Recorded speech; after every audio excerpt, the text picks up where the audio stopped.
navigating parenting teenagers is tough. It's tough at the best of times, and you know, we come across hurdles as parents that we want to navigate in a fair and kind way. And one of the problems that I had and have with my girls is clothing. Okay, so my girls are fashionistas. Of course they are. They're teenagers. Of course they're going to be fashionistas. And, you know, they want to wear what's on the market. And I actually have a problem with that, because most of what is on the market is highly inappropriate clothing. It's just not. I don't understand why designers are sexualizing our young teen girls.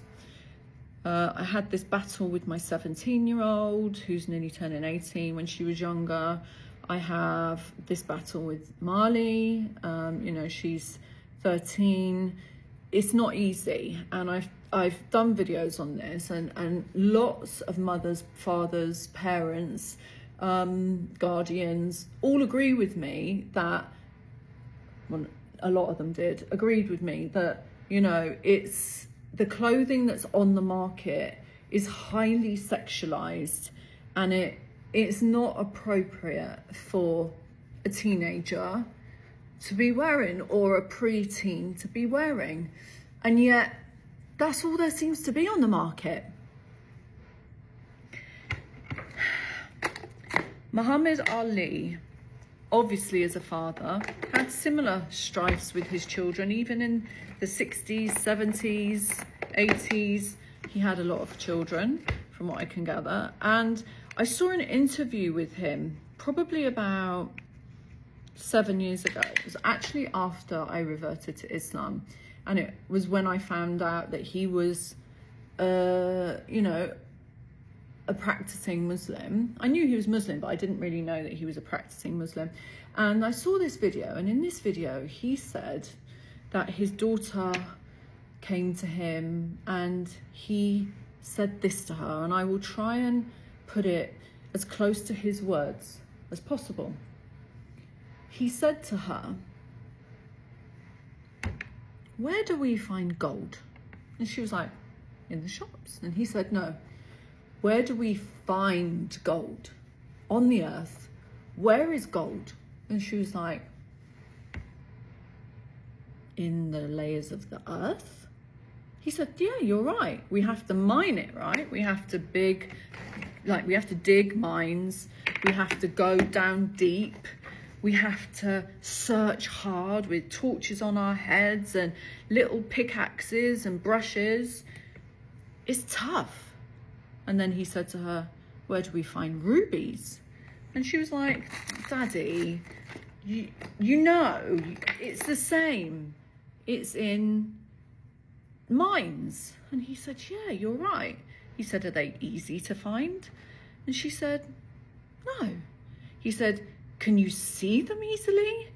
She said, "No." He said, "Okay." He said to her, the last thing he asked her was, "Where do we find diamonds, the most precious stones on the earth?" And she said, "Mines." And he said, "You're right." He said, "Are they easy to see?" She said, "No." He said, "Do we have to work very hard to find them?"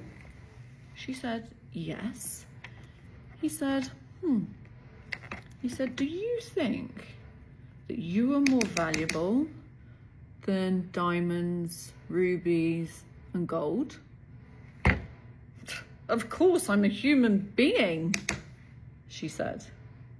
He said, "You're also my daughter." And he said, "Why would you want to wear clothes that make it easy for people to see what I see and how precious you are?"